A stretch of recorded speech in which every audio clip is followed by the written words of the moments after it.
Hello, this is Scott, and this is the Hyper Report. Here are the quotes for various items. First, Israel and Russia. While everyone was preoccupied with the Islamic terror in Florida, a recent meeting between the leaders of Israel and Russia marked a milestone between the two countries. In short, Obama's open disdain for Israel has driven that country to Russia as Putin is running the show in Syria. Next, China dumping treasuries. Since 2014, the People's Bank of China has dumped about $250 billion of U.S. government debt and is using the funds to support the yuan and stem capital outflows. In addition, China is dumping U.S. equities as well to support the yuan.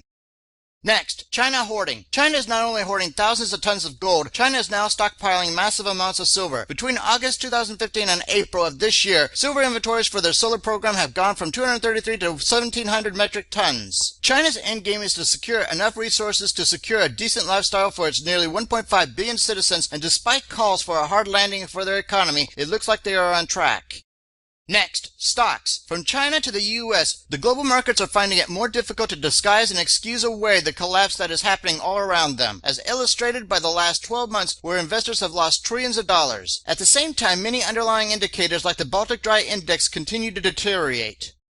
Next, crocodile tears. How can the Council on American-Islamic Relation, or CARE, condemn Islamic terrorism in Orlando, yet be a longtime supporter of the Hamas terrorist organization? Simple. The condolences are for show only in the face of the 50 million Muslims that support radical terrorism.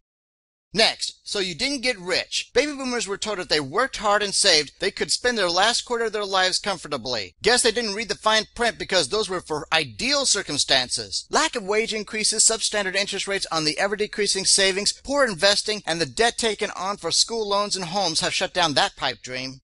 Next, military leaders. Defense Secretary Ash Carter wants to open the door for more lateral entry into the military's upper ranks, clearing the way for lifelong civilians with vital skills and strong resumes to enter the officer corps. Just imagine General Mark Zuckerberg or General Larry Page from Google. Finally, please prepare now for the escalating economic and social unrest. Good day.